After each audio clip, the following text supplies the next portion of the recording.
Hello, everyone. Shay's Creations again, and I am sitting here at 1:30, and I'm like, I got a phone call a couple of hours ago asking if I could give someone a ride somewhere, and it is not right here that I'm going to, and they have to be there before 2. It is 1:30 now, so I'm like, okay, but and I said, I was up, just come on, but I would think that if somebody's going to take you somewhere, that you would want to get there as early as possible. Maybe I'm wrong, but I said maybe. I don't know. But I want to go to this store to ask this woman if I can rent some space. I want a Mio Beverly's a shirt, and I need to be the dentist at 4 o'clock. So I haven't left her home yet because she doesn't have my cell phone number, and I really don't like to give out my cell phone number. So she has to call my house number. But I'm like, freak, is this what you do when someone offers you a ride and you can get there before a certain time? You will wait for the. But I'm not gonna complain. I'm not gonna complain. If I have to leave, I'm leaving. That's just that. But I have an appointment at 4 o'clock, and I wanted to make sure that the appointment was the last place I was going, so I could leave there and come straight back home. So none of my plans worked out, and I'm like, oh my goodness. And I don't. This will not tip my scale. So don't think that's gonna happen. But I'm like, wow. I said, yeah, knowing I had some things to do for myself, and now I have to say, okay, I waited to accommodate, and it is what it is. But I don't want her to get here and then have to turn around, and I'm not here, knowing that she has to turn around and walk across town to the train and then really be on limited time. But I don't even know if I have the number to call, but I don't like pushing my views on other people. So it is what it is. But I keep falling asleep. And then I got up and I said, you know what? Let me just get on this computer. But I did have some buttered toast. I had some buttered toast. I said, let me get on this computer and just engage for a little while. At least it'll keep me awake. And then I said I was going to do my budget because it is the 14th of January. I like to do my budget anytime, around now. And then something said, let me check my account. And I don't know how I ended up with $5 and some change. No, $6 and some change in my account. And it's still there. So I said, let me just print Beverly's shirt that she asked me to hold for her. And Tina, you're getting a birthday shirt in black. I took it out already. That's the one I have in extra large. And I was sitting here saying to myself, today is a good day. My chicken is absolutely on point. Boys and girls, I'm like, wow. But I am sitting here in a few groups now. We're going to chat a little bit. There are people that are so excited to go into this place and buy up all of these comforters, and they got them for $5 and all of this. And J.C. Penney, by the way, has a comforter sale for $5 today. So I saw it already. People are piling up these comforters. That is a good hustle and grind if you are gonna hustle and grind it. But if you're gonna bring that clutter into your home for no apparent purpose outside of changing your bed in every time, few times, $25 for all those comforters, that's a waste. But I'm not here to tell anybody about wasting their money. What I do notice is that in the frugal groups and the no spending groups, people are so, geared to saving. And I'm talking about people that are actually living paycheck to paycheck, like someone on Social Security like myself living on Povertyville Lane. But I only can see it one way. And if I'm trying to be in a better financial situation, I need to be working on earning, because everybody is one health scare away from losing everything that they have. So my best bet is to figure out how I am going to earn and save while I'm earning. But if I'm not going to invest in my health, then I all of that saving is not really going to do me any well. Now, I would never begrudge anyone else from saving. There was one woman this morning. She went to the store with her EBT, and she was so happy that she was able to leave the store. She had about 3 4 cases of soda, this massive amount of water, and I'm like, wow, and then other people chiming in, they couldn't get the juice they wanted and all of this, but I might see things a little differently, and that doesn't make me right because we all have to share this big bad world together. But food stamps originally started with the word food. So when I go into the store, I'm looking for food. I want to eat. Now I do get my lemon water and all that other stuff, and I plan on getting my lemon water and all that, even though it will not be allowed on EBT after a certain point. But I'm not even going to be bothered one way or the other when it does happen because I predominantly have access to mentally providing food. So all the bells and whistles and all that other stuff, because normally I don't every month have snacks on my shopping list, so I won't be hit with the brunt of it like a lot of people are. But if they would have stopped long time ago and realized that your hustle and grind in the supermarket is food, not liquid, then it would be a different story. So, I plan on going to one of these little stores and just put a $20 bill on the counter and just get me my sugar-free water, and that's it. If that's what I have to do, that's what I have every intention on doing. So it's not going to hit me. What I want to be able to do is make sure I can eat. So I know restricting us from shopping the way we want to may be an issue, but I'm not going to ever see it as an issue because I see it as me still being able to eat. So I don't have none of those issues at all. I can still eat, and that's the foundation that I want. But at the same token, I want to earn enough not to qualify. I want to earn enough that if, God forbid, I was in a car accident and my insurance didn't cover and my health card didn't cover, I would be able to have someone come in and take care of me. I don't know how much money I need, but I need money, boys and girls. And I know exactly how I'm going to continue to try to earn. And that's just doing the best I can with what little I can. And that's it. That's it.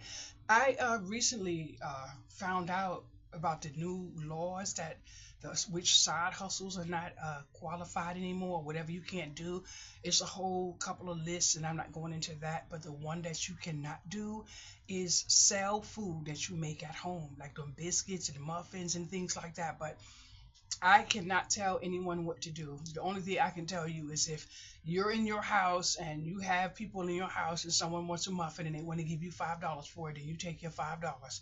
Because let's keep it real, honey. I was born in 1969, so I don't remember a lot, but I do remember a lot. As communities, we had our parents or our grandparents had a whole method to the madness, and all of the saving and all of the helping each other and the borrowing amongst each other and paying each other back. All of that stuff came back to me when I sat down this morning and watched this video. I watched about 3 videos, and they were all stemming back from way back when in the black community. Now, a lot of that stuff I was too small to remember, but I remember a lot of stuff from when I was a kid myself, with the coffee cans and the buttons and the sewing can and all that other stuff. But one of the things in one of the videos that made me so happy is when the host mentioned the value of a greeting card to people in that era, and I was like, oh my freaking what. And it was so amazing for me to hear that. He actually said that people treasured, greeting cards where you can go back and read what someone wrote, look at someone's penmanship and stuff like that. And I felt really good, and I think he made a comment on what it meant to them to have something like that to treasure. And it goes to show the difference in mentality from now to back in the days. And I'm not speaking just of greeting cards, I'm talking about a lot of things. And it got me to thinking that I am in a lost society because I believe my way of thinking has a lot to do with how I grew up. Because I remember seeing a lot in community when it came to certain people, but that community that I saw when I was younger, that doesn't exist now. That doesn't exist now. And I think that's why I struggle with the way my mind works, because I still live in that zone where kindness was something that everyone shared. You can barely go anywhere now and not have a friend that's sitting amongst a table and everybody's having drinks that you can't notice is cocking an eye at you across the room and stuff like that, which makes you don't even want to sit at the table. So I sit down today and I think, and I'm like, you know what? I have a lot to be thankful for. And I said to myself, I'm going to continue to do and think the way I think. Now, today, I have every intention on going to a store. I'm going to type up a letter because I don't want to risk my car. I'm going to type up a letter. I'm going to fold up some shirts and put it in the bag. And I'm going to ask the lady at the counter if she's the owner of the store. And if she says yes, I'm going to tell her I'm going to give you this bag and I'm coming back for my shirts. But I need you to look at this letter, research me, whatever you have to do. But I need an answer one way or the other. So I'm hoping to do that, or I find a consignment shop or something. But the bottom line is I need to figure out something outside of this house. It's not working for me. But I was in one of the groups and this man mentioned that he was going to the store and he was trying to save and all of these things that he was doing to save. But when I asked ChatGPT what is the biggest wasteful item when it comes to money in the economy, and the two on the top was toilet paper and paper towel. And it said toilet paper serves a purpose of function, not sanitation. And when I saw that, I said, holy cow. This is why I feel the way I feel about toilet paper, because it's a sanitation issue with me. It has nothing to do with the purpose. So it just so happens that when the man mentioned what he was mentioning about his groceries, and then he had these two massive things of one of paper towel and one of toilet paper. And I had just asked ChatGPT what I asked while I was taking a picture of my basket in my bathroom, because this morning I took some spray and I went behind my door, just around the floor, and I just wiped with my hand a little bit. Sometimes I have to do things in here just to give me something to do, spray the wall, wash the wall down, the closet doors, whatever the case may be, just to give me something to do. So when I asked it, I was asking it for a reason for my thinking, and it was right there. So when the person mentioned what they mentioned, I sent a picture of my bathroom setup, and I said, I don't really know what I wouldn't buy, what I would buy, but I do know what I wouldn't buy. And I put my basket there. But I was sitting down, at one time I was in a group, and in this group it was basically a wash and reuse. And when we were little, or maybe when we weren't little, maybe when we were not here and then they were little, there was no going in the store, buying diapers and throwing away and in the landfills, and it was none of that stuff. And then today I was taking a nap, and then I woke up and there was this one of my favorite video cartoon type of people that come on, and it was basically about waste and stuff. And that's why I keep on saying one thing. If you scroll on your cell phone and you just happen to be looking at something, and then you jump on Facebook and you look at some of the ads, and then you pop up on YouTube and you see what they're showing you, there's a whole method to the madness. That's why I said now when I start driving, my cell phone is going off, because there's no ifs, ands, or maybes about our data being used. Now, the one thing I did ask ChatGPT was, is Facebook monetizing us in order to use our data? And it says no. You are right on one thing, but they're not monetizing you to use your data. They're using your data whether you monetized or not. They're monetizing you to stay on the page so they can get a higher rate for your data.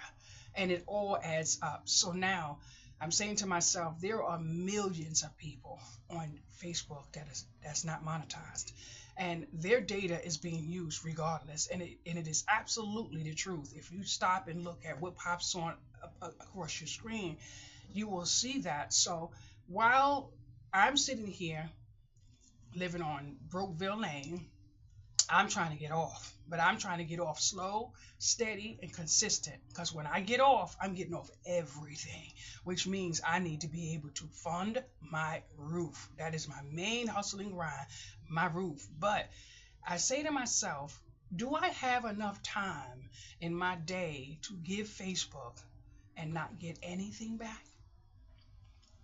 Absolutely not. But there is a method to the madness why the earnings are not coming in so much on Facebook. And that's because you need a whole lot of this and you need to be hitting on that. And I sit down today and yesterday and I thought about it. There's a certain dynamic of Facebook I no longer want to be a part of. Now, rage bait is where you're going to get that money at. But if you get that money on rage bait, after a while, it's going to take a toll on you if you are a certain type of person. So what I did this morning, and basically I learned a long time ago on Facebook not to hit the words "not interested." If I'm not interested, I just need to unfollow, because not interested sends a signal that you're not going to be able to make Facebook any money after a while. So I started going into some of my groups and I'm clicking just unfollow. That's it. So I can stay a member of some of the groups and just unfollow. So which means I won't be actively a part of those groups. But I also a long time ago realized that between Facebook and YouTube is going to give you the long term. If you're building equity, it's going to be YouTube. So I choose right now to stay with every method of the madness I can get into that's going to give me any type of gravy, because I need to be able to cover myself. And I'm not thinking of right now. I'm thinking of, God forbid, something happen and I end up in a wheelchair and my insurance doesn't want to pay anymore, because there's a whole lot of people paying life insurance and all these other things. And then when some of these big major things hit, they don't want to pay. So you don't even have to have money. You need money, which means I can't live my life relying on being able to stay on Social Security. It's not going to happen, because in order to be on Social Security, you have to live under a certain margin. If I want to earn and I got a good head on my shoulders and I have some type of value within myself, and I'm only speaking about myself, I want to earn, I want to be able to do, I want to be able to go, I want to be able to buy. And I'm not a buyer in that sense, because you will never find a pair of shoes in my home. So I'm not that type of buyer, but I do have a tendency of buying to flip, to earn, to pay my way through life. That's the only way I can see it, because I guess I've been poor too long. Beverly. Oh, Beverly, you're so sweet. And by the way, I'm mailing your shirt right in today. And I'm not going to answer you right now either, because I'm focused. So that's the way I see it. So today, I took a relaxing day to just mellow out. I was taking naps left and right on my couch. This yesterday and today was the most I have ever sat on that couch, but I only had the couch for about 2 months anyway. But that couch is very comfortable. I got a little space on the side where I lean my head, because one part goes back and I lean my head right here on my pillow, so I was able to take a few naps. But it is now about to be 2, and she's not here, and she was supposed to be here before now. So what I'm going to actually do is leave my home, and if she does come, it doesn't matter, because one thing with me, Susie was not speeding on nobody's parkway, so I might as well leave. She had to be there by 2:30. It's 2 o'clock now. There's no way I would have got to where she needs to go, because Susie is not speeding on the parkway. Anyway, thank you so much for chiming in with me. Thank you so much for liking, commenting, and subscribing. And I did ask someone what size shirt she wear, and for the love of God, I keep saying I'm going to try to get her username. Let me do this, because I feel horrible. Sometimes I'm just a bad, bad girl. I need to pow, pow, shay, shay, pow, pow. Okay, let me get this real quick, because I asked already a few weeks ago and I never got an answer, so I didn't know if it was slipped or whatever. But I did make sure I said only if you want to. I don't want anyone to feel like don't feel that way about me by any means. But let me see where she is. Where she And the only reason I like her face, Nettie. There you go. I need to know what size shirt you wear. And send me your address. I do have your address, but do I have it in front of me? No, I do not. And I am going to write it on a piece of paper and put it on this wall so that when I do my kindness things, I can jump you on the list. Okay, thank you so much. Have a good day. Bye.